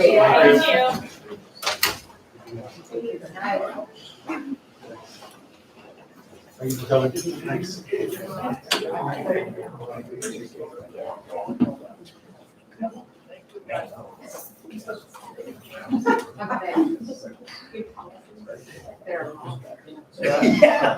All right, so It's it's just still, the ball's still in your court. We're Okay. moving on to PCB Excellent. testing. So we've shared with the board a few times that the state has been involved in standing up and initiating testing for PCBs. It's been a conversation in the legislature for a while. The timeline has now been established for testing, and so we shared a little attachment there to show when our schools are going to be tested. Bruce is here to talk a little bit more about kind of putting the PCB testing and remediation in context. It has been at the state level a source of significant consternation for the Superintendent Association because it's currently unfunded. And looking at what happened in Burlington and the magnitude of that has caused a lot of concern in communities across the state where you don't have a Macy's to move your students to, nor can you necessarily easily, looking at our neighbors, Mount Abe, who have failed 3 separate bonds to try to fix Mount Abe. You're not necessarily guaranteed to be able to go right out and get a $70, $100 million bond to build a new school if your school is condemned based on PCB testing. So anyway, there are lots of unknowns. We're not going to dispel all those unknowns tonight, but Bruce will share a little bit here about process and moving forward. Okay, as Peter mentioned, you have the list of dates when schools are being tested. And so we'll begin this summer and report. How it works is the state will come in and take samples in the building, air samples. And they have us do that when the ventilation is on to simulate, when the building's occupied. And the air samples will be analyzed, and they're looking for different levels of PCBs. So in elementary schools, they're looking for 30 nanograms per cubic meter. So I'm not a scientist, but that's a small amount. Very, very small. And so if they discover that, then it's my job to go investigate what might be the source of those PCBs. Some of the things that can be sources of PCBs are ballast and light fixtures. There's certain types of insulation that had PCBs in them, definitely certain types of caulking around windows and that kind of thing. And so we would have to identify that and remediate it. The state does give us certain periods of time to do that remediation based on the severity of the PCB levels. And that's all on the state website. But yeah, they basically break it down into 4 different categories. So there's a couple of low-risk categories, and then 3 low-risk categories, and then 1 high-risk category. And they basically give us some ideas on how to shuffle people around if we need to vacate a room, or give us a number of hours that you're allowed to be in the room if it's at a certain level. But as Peter mentioned, this has been stressful for many because it is unfunded. The testing will be funded, and but at this point there is no plan for funding any of the remediation or any fixes. And one of the things on staff relative to the spaces and the different levels that they find, I think one of the things that districts are going to have to contend with is the fact that they're going to find potentially like part of the high school or part of the middle school or part of one of your buildings doesn't have to be completely condemned.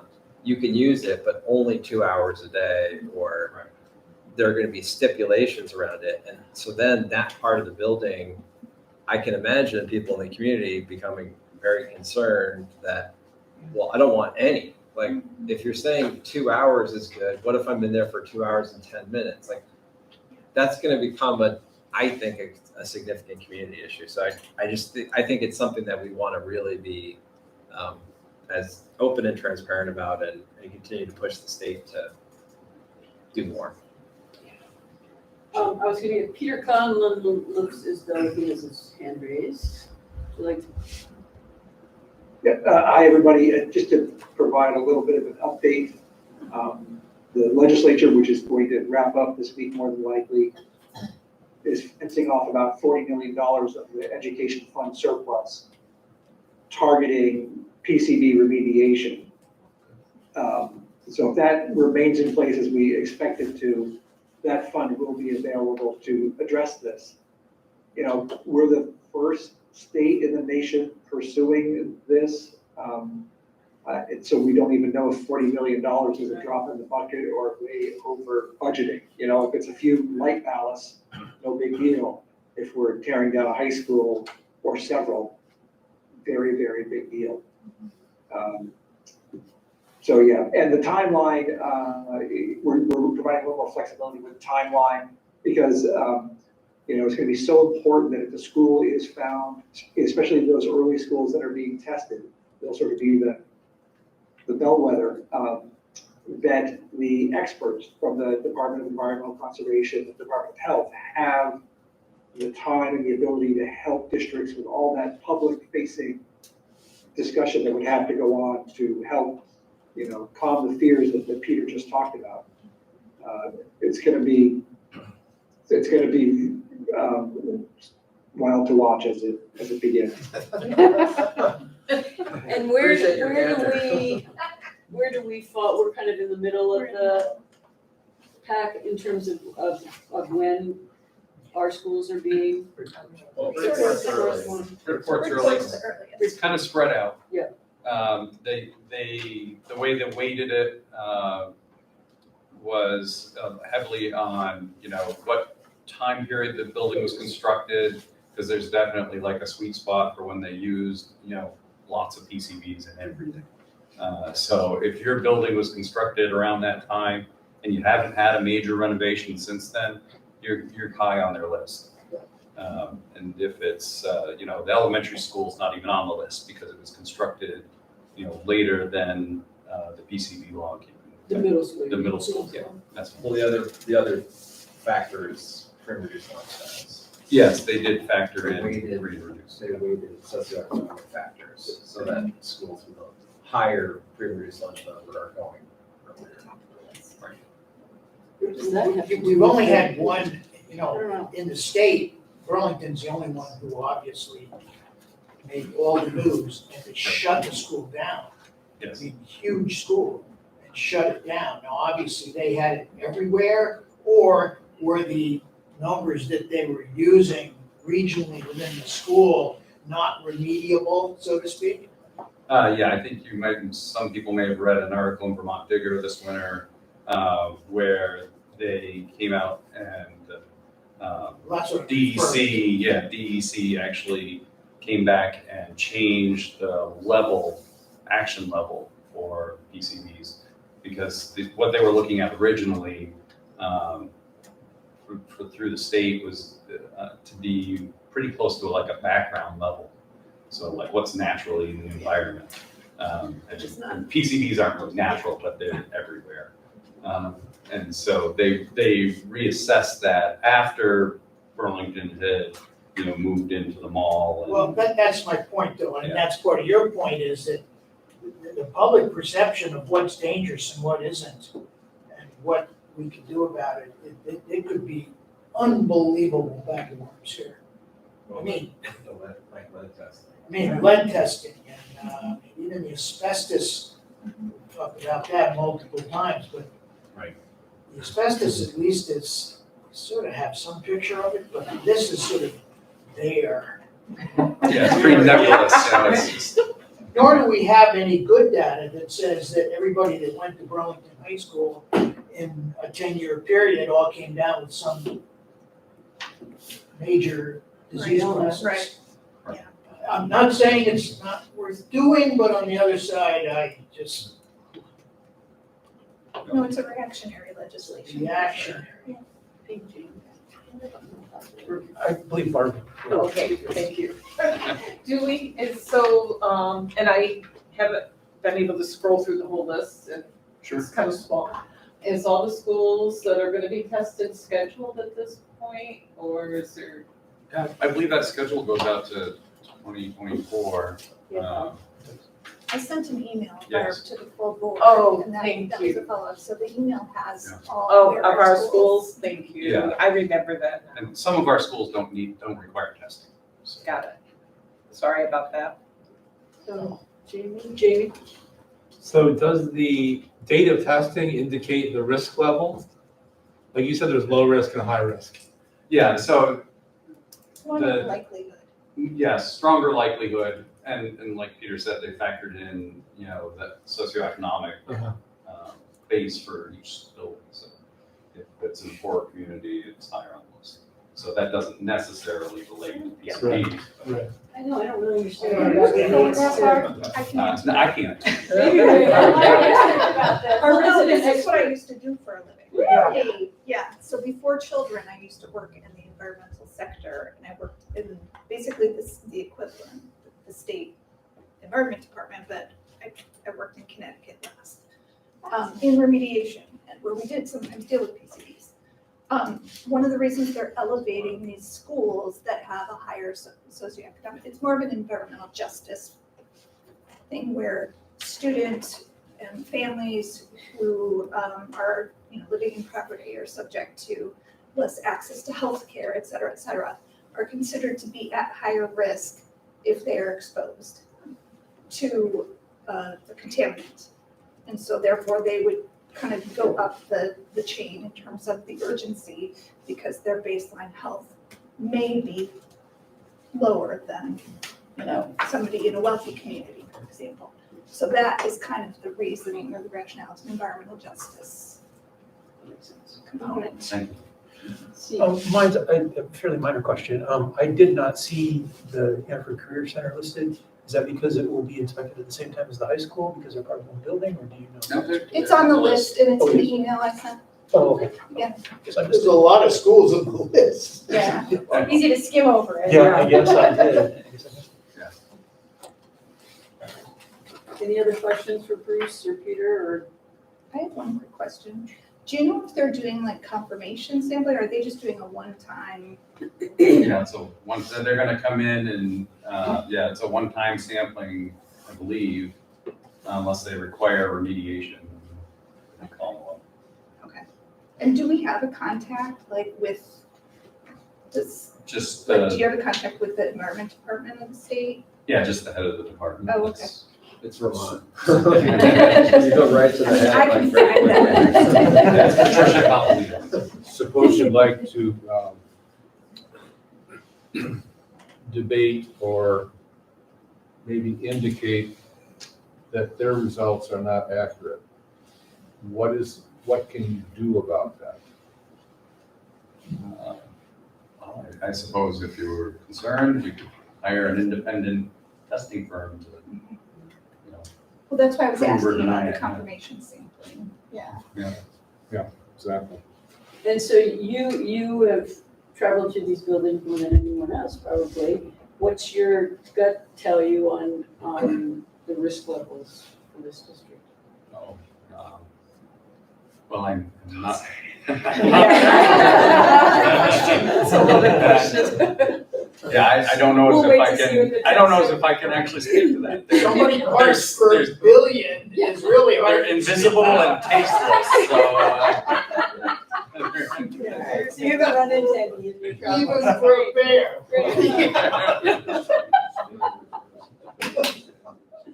Yeah, can't answer that, sorry. That's okay. Any other questions, comments before we move on? Victoria? Oh, yes, Peter. I just want to say, just so everybody knows, a pilot study was done, I don't know, 5 or 10 years ago of a handful of schools. And they didn't find any elevated levels of PCBs. So let's hope that that's the rule and Burlington was the exception. Great. Yep. Thank you. You're about the job. All right. Where are we? All right, do you have anything, Peter, any other parts of your? All right, on to report of the board, which I'm gonna hand over to Mary. We've got a lot of policies. I hope everybody looked at them. Yeah. And we presented these about a month ago, and answered some questions on them. So we're presenting them now to be voted on, so we can move forward and state that they've been amended on this date. So, A1, which is governance. The only changes, which I mentioned when we were together last time, is that we added a piece about the board participating in a board orientation program, which we clearly saw happen 2 weeks ago. And the other piece was the different committees. We changed the name of the Communication and Engagement Committee. And so those are the main changes on that. So just asking for us to vote on that to amend. Mary, did you skip A1 and go to A2? Oh, I'm sorry. I We picked went up to A2, A2, but yeah. I'm sorry. Sorry, I was. No, good. I picked up the wrong thing. So that was A2. So how about if we do this? Okay. Go right to All right. that, right to reading that. Okay. That totally sounds fine. Do we really want to do that? Or we can accept them all. Yeah, you wanna why don't we accept do it? them all I think at we're once? gonna do it as a line. Okay. Yeah, so why don't we go through them All right, so I'll go back to A1 and go quickly and back then we to can the do them correct one. all together. The only thing that we added on this is that we wanted to add hyperlinks to include the ACSD charter and hyperlink on the board page, on the policy page for our current strategic plan. I don't see the link to the charter. ACSD chair. ACSD. I see the words, I don't. Yeah, see we the didn't, link. but it will have to be, it's our hope that they'll be, or our intention is that it will be added. It'll be And I'm made gonna once ask- it's on the. Once it's on. So Once the it's on the ACSD page, strategic plan is linked, is what I'm saying. If you're voting on something that was supposed to have been changed, this one isn't changed. The ACSD strategic plan has a hyperlink on it. Right, right. this one isn't, but that's okay. If you Okay. think that's the Well, intention. I guess I'm hoping the chair will just Okay. take care of that. Okay. And then we added the board will review data. That's the annual review, which will also make sure. I think we decided that wasn't always scheduled. Well, we missed one because of COVID, and we just wanted to reemphasize that that still needs to be done. So those are the only changes on A1. Oh, I'm sorry, one more thing on this one. Second page, the ACSD strategic plan reflects the priorities of the board. And whenever the strategic plan is updated, the board will seek community input. And I know there's been, during our retreat 2 weeks ago, we talked a lot about the model policy A23, which is about public engagement. And so we added that we would develop, we suggest that we develop procedures around public engagement. And I'm thinking of what Mary Heather's group did back in November, which was, pretty extensive, that we would look at that as a draft procedure and then hyperlink this to this policy. So that we're covering public engagement. Instead of And not throwing in another detailing it policy. here, yeah. Yeah, instead of putting it in a whole other policy. Okay, so B1, substitute teachers, this is from the model policy at VSBA. We did not change it. It meets all the criteria. Gail Leach has checked it over for us, and that's how we run our business here at the school in this district. And then B2 is volunteers and work study students. Again, this is from the VSBA model. It's a required policy. And Gail informed me that that's what we're doing currently. B3 is alcohol and drug-free workplace. Again, this is a model policy. So we're just taking the new policies there, the amendments that the VSBA did. Okay, that's what I was gonna ask, because Yeah. it says in here that they're amended, and so we're not amending the state policy, but the state policies have been amended. They are- are, right. Yeah, Gotcha. yeah, because I was confused with that too. When it says warned on November 2016, Right. That was when we warned this policy when we first became Right. unified. Okay. And then we accepted, and then the VSBA changed it, so now we're changing it. Okay. And so Sharon said the term that she's using is amending our current policy to match the Vermont, the school board model. Okay. Thank you.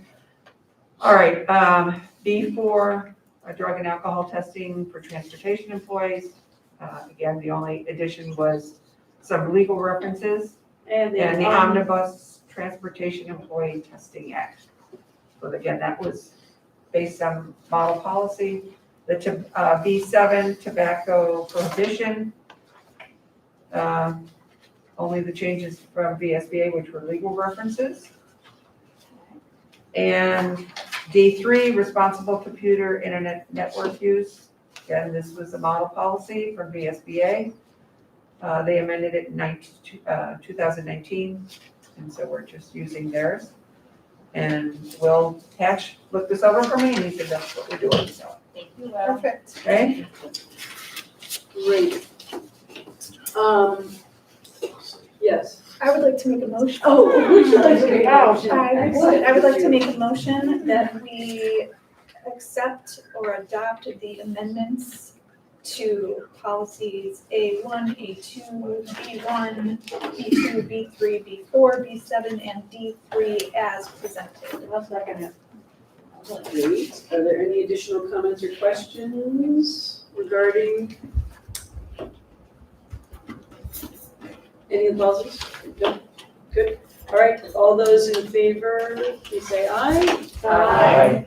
All those opposed? Any abstentions? Ryan's abstaining. Great. What are you abstaining? We need to, can we ask? Because I didn't want to vote no, and yet I feel that there are some things that ought to be put in some of these different policies.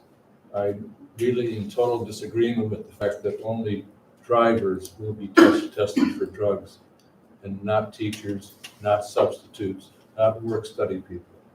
That's just one of the issues that I have. Okay, thank you. Yep. There are other policies for that which we will get to. My understanding is that there is testing, well, there's a drug and alcohol policy for teachers and staff. Right, I have read it, and it means absolutely nothing to me. Okay. Well, we haven't reviewed it in our committee yet, so. Well, one of the things that it indicates is that if somebody is thought to be under the influence of drugs, that maybe they shouldn't be in the school. Thanks. All right, so the motion passes, and we'll move on to committee updates. The Facilities Committee had its meeting today, and Jen is the new chair.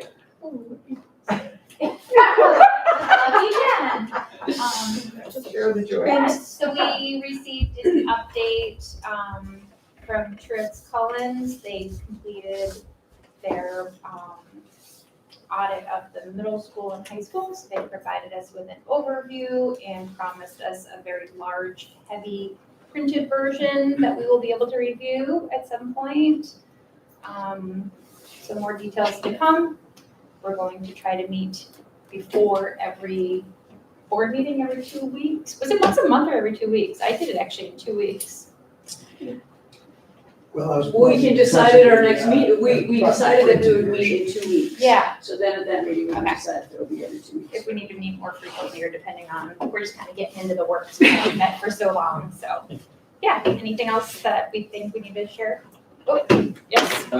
I have a copy of the PowerPoint presentation I can share with everyone. Right. So I think it'd be nice He was for saying that he folks might to share see. that around. Yeah, okay, great. We can provide perhaps some more detailed update at the next meeting. Finance Committee Discussed. did meet. It's Barb, Steve, and myself, and I agreed to be back as chair of that. There were two things that we discussed, and I just want to bring those up.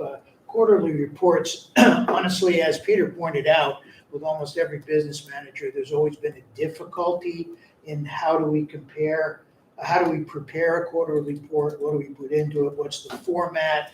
What is it really representing? Is it helpful? And the board should be looking at it, which by policy we should be. So Logan presented a format which we looked at and generally okayed, that's at least as a point in time on a quarterly basis, we would have that. Now, the main part of a quarterly report being presented to the board, since we're the overseers, is to make sure that we are generally following what our expenditure should be so that we come out in the right place at the end of the year. Now, for many, many years, this district, whether it's the districts, the separate districts or the unified district, has generally been in very good shape that way. And certainly this district has been over time. So the quarterly report is really just this snapshot to be able to look at it and say, here it is, this is what we are at this point in time and where we hope to be on the 30th of June, meaning what will our deficit hopefully not be, but what our fund balance would be. This year, in reviewing the third quarter report, and over the year, it would seem that we'll have probably a $1.1 million fund balance, which is just about where we've been in the past, except for 1 year where we were down closer to 1 or 2 thousand. The things that can change your quarterly report over the year, there's not too many of them. Most of the cases, your staffing and your benefits and all of that are pretty locked in. Not totally, but certainly not enough to change it. A major facilities issue or a legal issue or a special education issue, which could change and disrupt the sort of flow and balance of of that quarterly report and thus the prediction of how the budget's going. So we will be meeting, we've set up a schedule, depending, both to look at that on a quarterly way, and obviously as we get into the budgetary times, we may meet different ways to, as you remember, we have a very fairly detailed budgetary format when it starts, what happens when we vote all the way along. The second thing we discussed was the final audit for 21. That, as you remember, was quite delayed. Not because we couldn't give them information, but I think it was the vendor who had took on too much work. And so we didn't really receive that until February, correct, Logan? Yeah. The audit, as stated by the terminology, was clean, meaning the financial statements represented the district's financial condition accurately.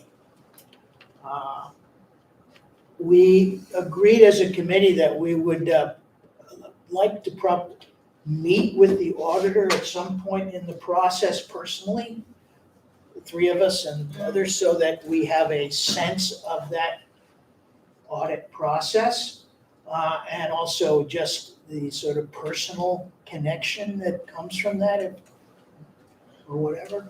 We have one more year on the contract with this present firm. That firm seems to be in sort of turmoil? Transition? I don't know. I mean, so there's not a lot of companies that do this. It's sort of like transportation. I mean, it's not like you got every. Better than transportation. It's better. Got more than one. Yeah, right. We have more than one, but it is a problem. So we will finish this year. This year will be audited by the same firm, hopefully in a more timely manner, and we will proceed to look and see if we have any alternatives. So we do have a schedule that was attached to the minutes. You could pull up. It's there. But we're back on board. I think COVID didn't help us. I know we use that as an excuse all the time, but it truly didn't. New business manager coming on, having to get in. One other thing I'll mention, and maybe you can comment, is the whole disruption in the financial system that the state mandated and then retracted, and how that's sort of impacted on our abilities to look at things. Can you just speak to that, Logan, a little bit? I'm not sure I can. I would like some help answering that. If you, maybe Peter, can clue me in as to how we're trying to answer this question, and I can jump in. I don't know what you're getting at. I think what you're talking about is the transition from Infinite Vision to eFinance Plus. Right, that's what I was. Oh. I'm sorry, I didn't know the terminology of the individual programs. I misunderstood the question. You're talking about basically the accounting software. The accounting software, I'm sorry, I should have well, known. maybe I just didn't hear correctly. A certain accounting software was adopted by the state and mandated that each of the users, the school districts, use the same software so they could talk to one another and we're all using the same chart of accounts. The software itself has a lot of problems, even with updates that were slow to come, didn't really go successfully. It's been, it was the first and loudest thing I heard as far as problems from my team. That mandate is in the process. I don't know if it's officially been taken care of this legislative session, but it was an inevitability that this mandate would be lifted and people would be allowed to leave that accounting software if they wanted. But the state is still going to be using it. Long term, and maybe this is me just speaking in my opinion, that the state's not going to use it, and not going to leave it. The updates will still happen. The accounting software will improve. They will still be supporting it. So then it's a matter of, do school districts stay on it for free because we're part of the state contract, Or do we leave and foot the bill personally? Does our school district foot that bill for a different accounting software and then have to manually do a process to talk with the state? There's been so many hours by districts Right. moving Thank the you. system. See what I mean? At least I understood the question. Yeah, no, When you alluded to that in the superintendent's report, right? Yeah. Right. That was what you were talking about in there? Okay. Yeah. So we'll just wait and see as to how. We're gonna, yeah, I mean, we've talked about it and because there's so much work to go in moving from one Yeah. program to another, it doesn't make sense just to right now move back. And our finance team as a whole, it doesn't feel like, let's move back today, we gotta get back. Yeah. I think it's kind of like a wait and see, let the dust settle. We have made the transition already. We're living with the constraints. Yeah. We are still breathing, so. I just wanted to say one more thing. The state would require board approval of a move. Oh. Basically, it is my understanding at this point of saying, before we'll let you go, you have the ability to go. There's no longer a mandate to use this. But before we'll put our blessing on it, we need basically something in writing that your board is acknowledging that you are now going to put this transition cost and this annual cost for a competing software. Not a competing, you know what I mean, an alternative software. Yeah. Great. Thank you. And just one follow-up, and it seems so long ago since our meeting. Didn't the audit identify that the way we handle student I forgot accounts? that, I'm sorry. Yeah, go ahead. I can talk about Yeah. that too. Logan, you can talk about There it. is a Yeah. new government auditing standard. Sorry, No, No, not at all. So basically, the only feedback to our audit, it was a clean audit, it all looked good. The one suggestion they had was a change only because a new auditing standard exists. This new standard says the student activity accounts, as I referenced in the report too. Right. So student activity funds, they're technically called, friends of groups, high school athletics is another example. Those have to be centrally controlled, for lack of a better word, as opposed to satellite controlled, which is not a very good term, but controlled, say, at the high school itself. There is this notion that, well, those are under the school district's guise. Those are your responsibility. You have to control the in and out and the checks and balances of those accounts. So they need to be centralized.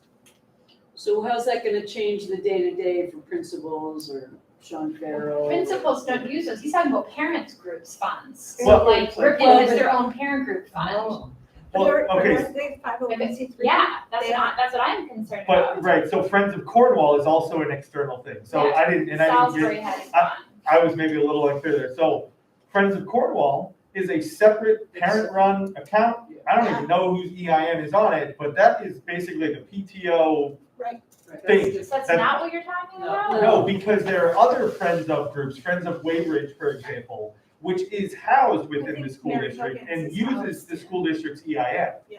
That has to get centralized. Gotcha. So it's all about whose EIN's on the checking account. So if it's already established, does it have to be brought in? Right, where the newly established Friends of Mums Right. is housed, is controlled at the Mums office. Yeah. Right. That's gotta get centralized.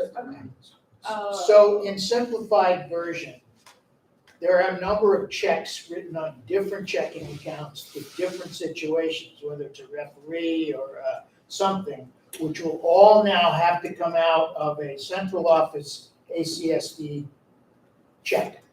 Control, yes. I mean, ideally, I know this has been going on for a while, so I haven't quite figured out. It would follow the same process as any general fund revenues and expenditures, you know. So there's no, it's not petty cash. Well, what happens now is we review a bill that goes and it gets paid out to the, whatever the special fund is, and then they write a check for something. Right. So now that will sort of end in a way that, at least that's the way I That's anticipate. right. Is that true for you guys too? Yeah, cash money, cash coming in, cash going out follows the same process as money coming out. Now, there of may the be general some fund. awkwardness in that from the fact that it's traditionally not worked that way. Yeah. But, it will Right, happen. mostly in like the high school athletics, right? Sean pays his own referees or. Sure. Right, that's what I mean, yeah. Right, yeah, so, a change of control might have some growing pains. Ultimately, it's gonna be more responsibility on central office and less just responsibility, less activity, less volume activity on the outside schools. Or people may not get paid at the time of service. Right, that's what I was wondering about, like, would we have to request the checks ahead of time to bring to the games? 'Cause Yeah, I've seen right. them running. I mean, that's the one that I was thinking. When does this all go into effect? The accounting standard changed this year. So in the current fiscal year that we're in. We didn't do it. So technically, starting this year, the argument is, all right, well, we've been told about it. Yeah. We're working on it. This is a big undertaking. Yeah. In my experience, if you communicate to your auditors that we heard you, we've taken into consideration, we are moving